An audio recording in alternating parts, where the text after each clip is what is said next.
Hello and welcome to the Esthering Podcast. I'm your host, Adrian B. Jackson, ABJ, the Esthering Queen. I don't know why I'm stopping. I'm stopping because, hold on one minute, because something is disturbing me. Alexa, light off. Okay. All right, good. Let's do it one more time. Let's just do it one more again. I'm your host, Adrian B. Jackson, ABJ, the Esthering Queen. Welcome to the Esthering Podcast. Life in the ozone, where what you've been through matters. Okay, where what you've been through matters. And this is our intro to the intro part two. Told you we'd be coming right back here. This time, taking you through all my woes. And what that means is that I am on screen. I'm on screen. As you see, I had to turn these lights off. I'm having a little complications, but it's not much. I'm going to sit here and do this right here. That means I'm going to sit here and hold these headphones on for a minute because they're trying to just get on my last and latest nerves. All right, I believe I am settled now. So let's get into it. Last time I spoke to you, I was introducing myself. So you know who I am. You know, this is the Esthering Podcast. You know my XYZ. And if you don't, we'll go over that. But in the end, we'll go back over that in the end. So yeah, I introduced myself. I let you know that I was 20-year Army veteran. I let you know that I was 62 years old. Okay. That's where that life in the old zone comes in at. That's where that Esthering Podcast, Life in the Old Zone, okay? That's where that comes in at because I'm 62 coming to you every time from the old zone, from the old zone. Don't mean that things ain't going to be, um, up to date or on time, that that you won't like it, or you're going to think that, oh, that's my view. Because I've had my views for quite some time now. Of course, I've lived my life. Everybody grows up. Everybody's young at one point in time in life, right? Everybody was young at one point in time in their life.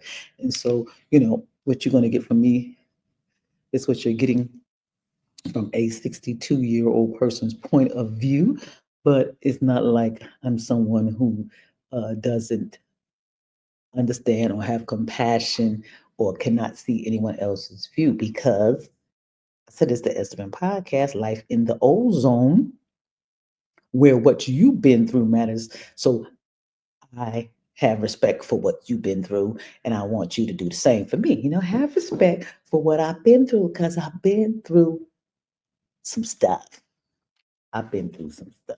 So, yeah, we were where we were at the last time. If you didn't watch Intro to the Intro Part One, we left off where I had just retired. And then 4 months later, after 1 October 19, no, 1 October 2002, in February of 2003, I had taken a job. So that was like 4 months later, right? You do the math. October, November, December, January, February. I think it's 4 months later. I had taken a job, and that job brought me over to Kuwait. You see, I'm still having difficulties, y'all, with this headset, and I know why. It is very simple. It is very simple. Do we want to clear that up right now? Do we want to watch that? Do you want to see me go? Okay, just bear with me. Bear with me a little bit through the noise, a little bit. It ain't gonna be no real noise. I'm not trying to hurt your ears and stuff. But what I'm trying to do is let you see what's happening in here, and let you know that what I need to do is this. It's simple. I'm gonna do it. I'm gonna do it. I don't know if I'm gonna like it, but it ain't about me. It's about you right now. So we're going to do this. Okay, hold on. Just wait. Watch it. Wait. Watch it. It ain't gonna be long. We're gonna try to make it look decent for you, for the viewers. Try to make it look decent for you here. Okay. Let's see. I find the part that was here. So I'm gonna go get my hair done. My hair grows quite fast, so it grows out fast. I still don't understand why it ain't longer than it is, but okay, that part. Let's do this. Okay, now we good. You see, now I'm good. So I should have did it in the beginning. Think that was part of my show. No, it wasn't. It was not. I wanted to wear my bun up. I like my bun. Okay, that's my little that's my little signature move. That bun. Testing, testing. Can y'all hear me? All right. So yeah, that's my little thing. I like to wear my bun, honey. That bun is everything. All right. So yeah, we can move on. Now we can move on because the headset will not be a problem. Um, so I was on my way to Kuwait. I think I had even arrived in Kuwait. Arrived. Oh yeah, I had arrived in Kuwait, and I remember I was telling you I arrived in Kuwait. I'd taken my $80,000 job. I had arrived in Kuwait and realized that I was a lot more knowledgeable than some of the people who had managed to be hired in, in higher positions. So after having to like help set up our standard army retail supply system office then, and at that time it was just the initial office. We first got to Kuwait, it was basically like a startup, and they had called KBR because KBR pretty much is the one they called to the rescue when it's time for a startup, because KBR can move in into an environment and just set up shop, set up shop. Um, when I say set up shop, I mean they provide like all facilities and all kind of facility workers, and they have access to those personnel, So yeah, they can win a contract, and they've been doing it for a very long time, for a very long time. I think when I first got hired for KBR, it may have been over 40 years, give or take a little. Don't quote me. I'm not saying, I'm the one that knows about this. I didn't Google it before I got here. But and so now I've been contracting for 20 years since the KBR job, and or was contracting for 20 years since the KBR job. And so over 60 years, KBR definitely, it may be even longer than that. I'm just saying, I thought I heard 40 years. Bottom line is KBR is the people who they call when they need somebody at a startup, where there's nothing on ground and we need everything. And they can come in, they got all the equipment, they're gonna get the money. Okay, they gonna get the money. Then everybody else gonna come up and build up their little, private entities around them also to help and assist KBR and other contractors, contracted companies that are as equipped as KBR, but there's not a many. Okay, so let's move on forward. Moving forward, yeah, I was working for KBR in Kuwait. Realized that hey, I had taken, because remember I was all like I was ecstatic. Got a job for $80,000 a year, tax free in IT. You couldn't stop me from going to that job. I wasn't trying to be greedy. I'm not. Like I was saying, I'm not a greedy person. I didn't think my first thing didn't come into. Well, can I get some more money? I retired from the United States. Can you hear me? I retired from the United States Army after 20 hard years and becoming a sergeant first class, and my $45,000 was my annual, that was my annual with my housing allowance and what they would have given me already taken out. It would have definitely been maybe 20,000 more, something like that. But $80,000, okay. $80,000 I ain't had to pay no rent. $80,000 I ain't had to buy no food. $80,000 I ain't had to transport myself. So it was good. It was good stuff. And I was all in, and I was there. But once I realized there was other people that was getting paid more, I don't know if it was 5,000 or 10,000, you know, more than me. It could have been even like 20,000, but mostly it was like around 10. Let's say the 10 to 15,000 more than me. And here I was able to, helping them set up and know how to do things and training people. And this happened so fast because they was just pouring in people. They was just pouring in people because they needed those help. They had people just lined up, getting hired, and they was pouring in people. And if you made it, you made it. If you didn't, you didn't. And they just kept it moving just like that. So, and people who are watching this that know what I'm talking about, please comment. Please comment. I know it may have taken you a long time to get to this video to know that, oh, Adrian got something out. Adrian doing something. Let me see what she's talking about.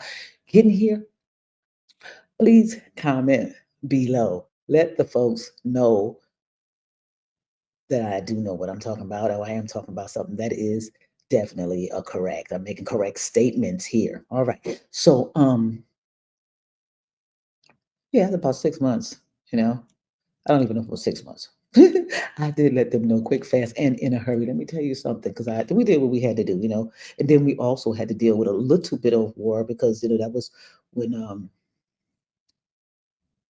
President Bush did declare war. Okay, Bush did declare war. Then I got there in February, March, war was declared, and it was like 2 weeks into that, they was waving the white flag, like, hey, they surrendered to us because they didn't want none. Okay, they did not want none, and that was in Iraq. It was in Iraq, Kuwait, Iraq. I can't remember. It could be Kuwait and Iraq. Okay, and the bottom line is they didn't want none. They didn't want none, and then so after all that hoopla, things calmed down. We got back to normal real quick, and normal didn't really change my life because I still was abroad working in what they considered a danger zone. Um, they may have like decreased our threat level a little bit, and therefore, eventually, some percentage of the danger zone pay that we got. But anyway, that's neither here nor there. I'm just going to quickly move through because there'll be times when I can come here and I can talk to you about each and every place and each and every job and anything else that might sound interesting to you. You let me know if you want to hear more. You just let me know. Let me know if you want to hear more. Stick my little pen here because that's what I do. I jot down things that I might want to say to you while I'm talking. And let me say this. I want to say this before I get started too, because I'm going to start from Kuwait, but I'm just going to really rattle off to you where I went to from Kuwait and how I did 20 years in the United States Army and then the next 20 years overseas, how that all got together. Okay, like where did I spend my time doing that? And we're here having these conversations, and we're going to be doing that for a long time. We're going to be doing that for a long time, for a very, very long time. I hope, especially as I get you to how I got back to the United States. That's where I'm trying to get you. That's really, really, really where I'm trying to get you to. And then we're going to move forward. I want to talk about the future. I want to talk about what's about to go down, not all that past. We will talk about the past because you got to get to know me a little bit more and the things that I went through because what I've been through matters. Okay. Yeah, you want to hear about that and you're going to hear about that. And those things are going to take their time up. But okay, I did lose my train of thought. I did just now. I did just now lose my train of thought. You laughing? I hope not. I hope not. I hope not. 'Cause I hope, yeah, I hope not. Okay, so I hope you're having a great day, a good morning, getting a great start. And I hope things are going calm for you. I hope you're not out there at the light, you know, hollering and screaming and fussing and clapping and sticking your fingers up at people because I know what's out there. I do know what's out there. You know what I'm saying? I know what's out there. Excuse me. Yeah, I know what's out there. I know that people drive like they maniacs, like they the only one on the road trying to get somewhere, or they're the only one who needs to be there early and or on time. You know, here's what I always say: if you wanted to be, you so much in a rush, you wanted to be ahead of me. You know, then you should have just left early. You should have left early. You would have been way ahead of me. You would have been ahead of me. I'm not gonna let you get behind me and drive like a maniac, thinking I should be driving like a maniac when the speed limit says 55, or 65, just because you want to drive 70 and all that kind of good stuff. I'm not gonna do it. I'm not gonna do it. So I just hope you remember that. Always try to keep your peace. Keep your own peace. Okay. Let them go. Do you boo? That's what they say, right? Do you boo? Yeah, do you. I'm not trying to do all that.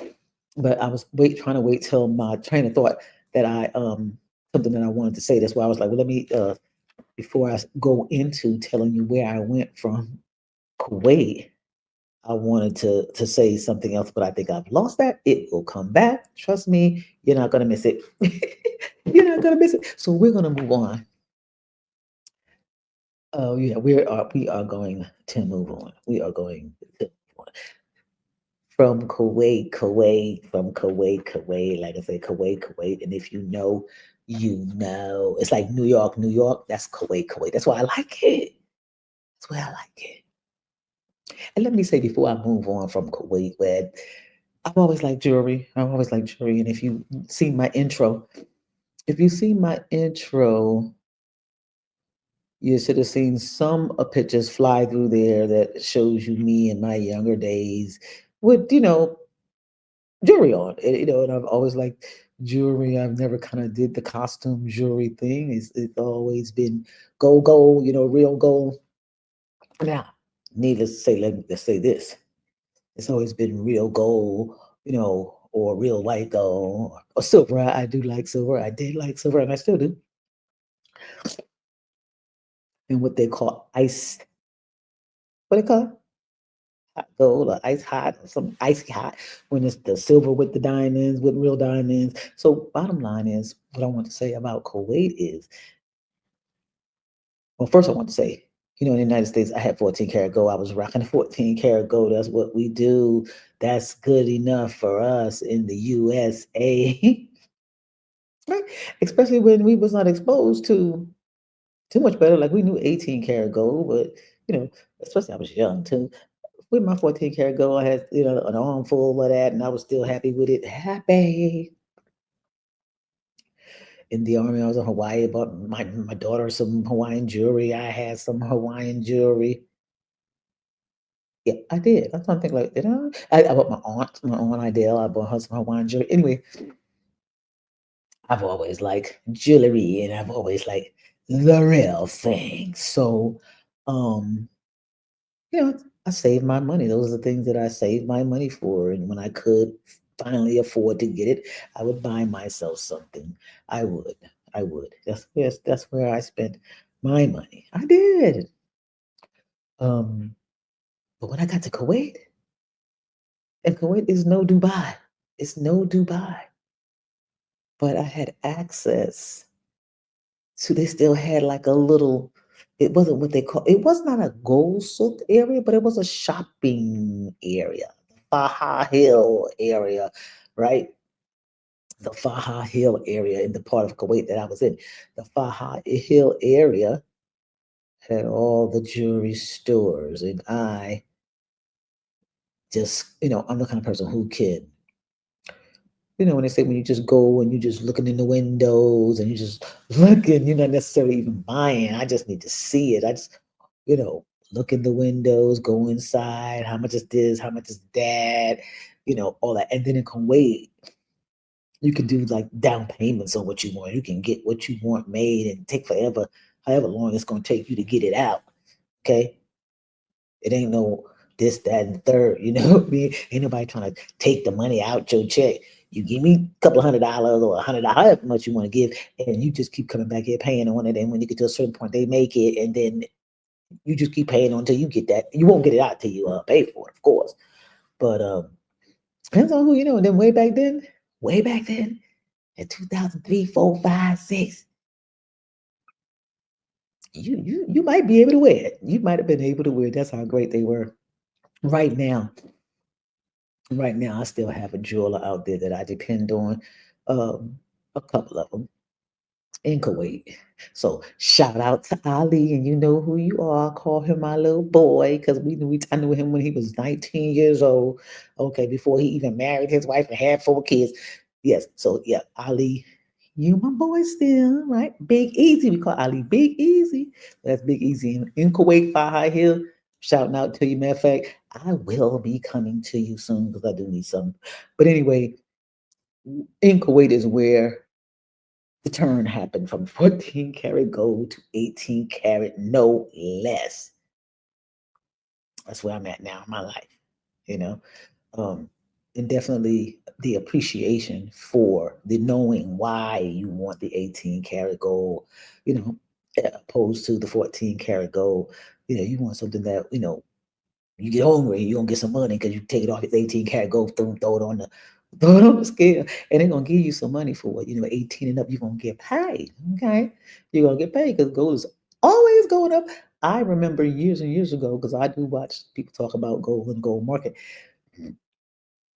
I remember just gold just going on up, and now gold is almost $3,000 um an ounce. That's crazy. That's crazy. That's crazy. Okay, $3,000 an ounce, and an ounce is 28 to 30 grams. That's crazy, right?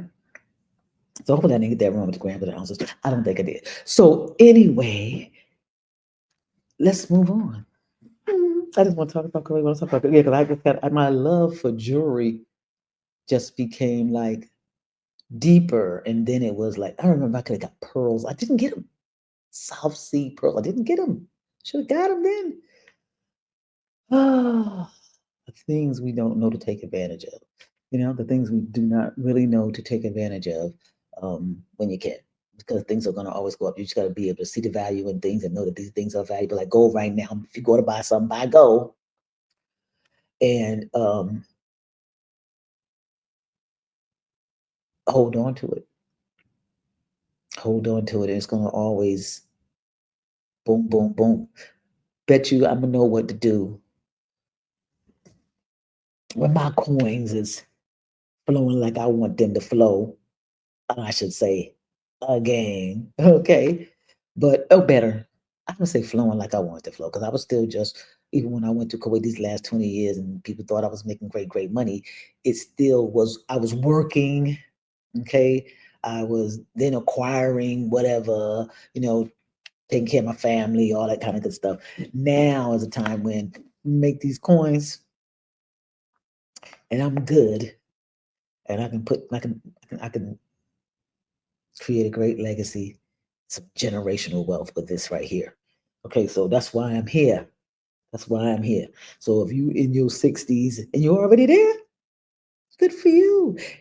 But if you're not, if you like me, this Esthering Queen right here, and though my purpose is going to be, for foster children, that's why I'm here to aid. That's why I'm on here working, you know. Um, I'm still going to be able to take care of my generational wealth. I'm still going to be able to do that. I'm still going to be able to build that. I believe that in my soul. That's my prayer.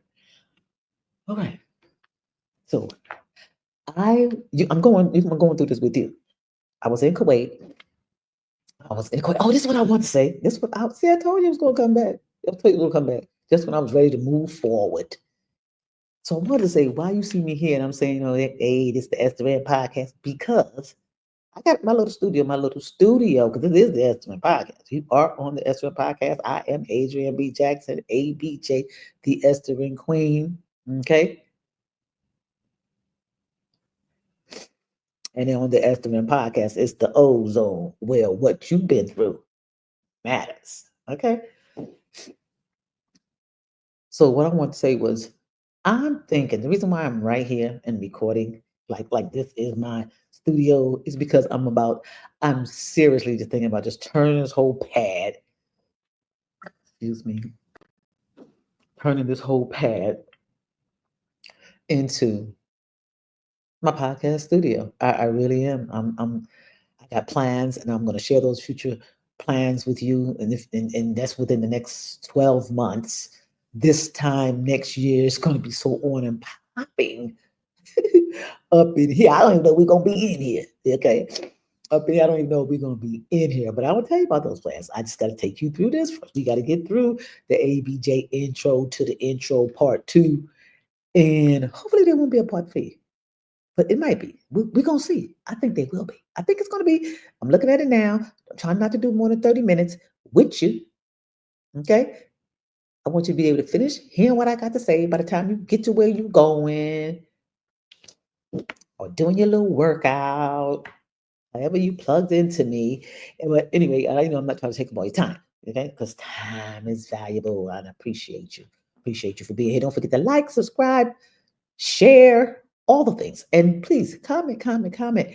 I got tough skin. Okay, there's nothing you can tell me. Well, maybe it is. Please don't be vulgar, okay? Because that ain't necessary. Not tolerating none of that, okay?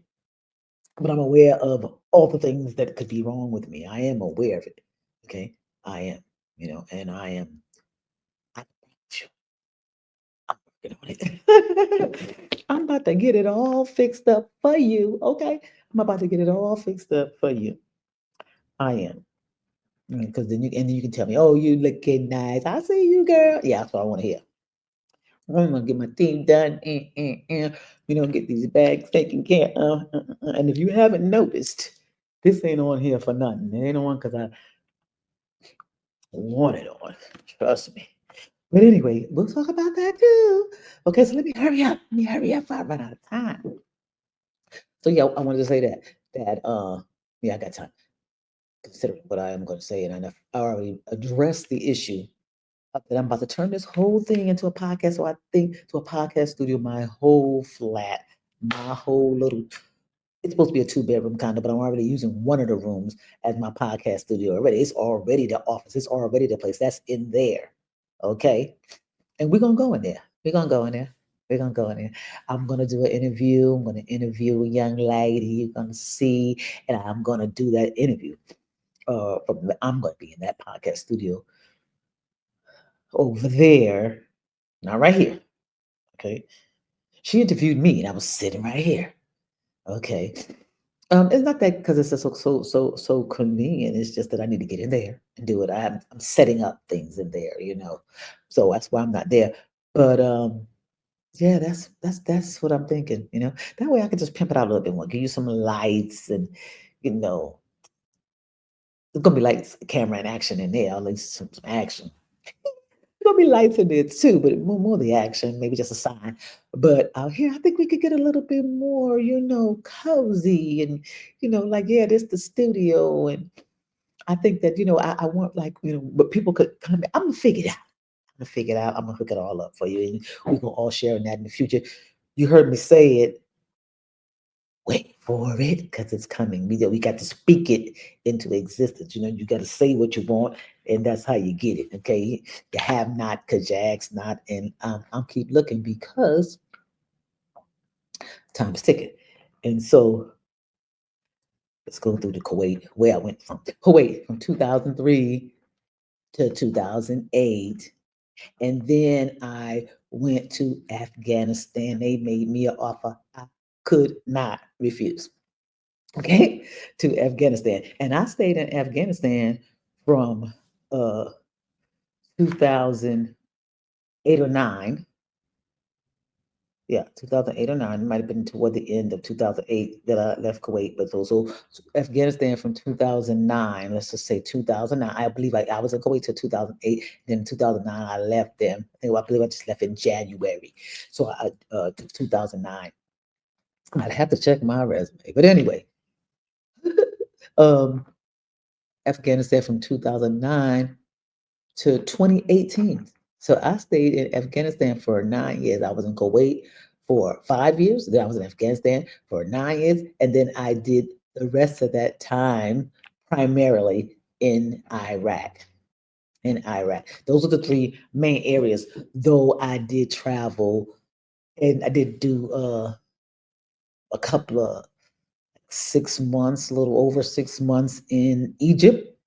Okay, and I throughout that whole time. And I did a year um, in Africa, in Djibouti, Africa, and so there was other places in between. Then altogether, I've been to Kuwait, Afghanistan, Egypt, Djibouti, Africa, Djibouti, Africa, Qatar, Iraq, Al Assad, Iraq, and Erbil, Iraq.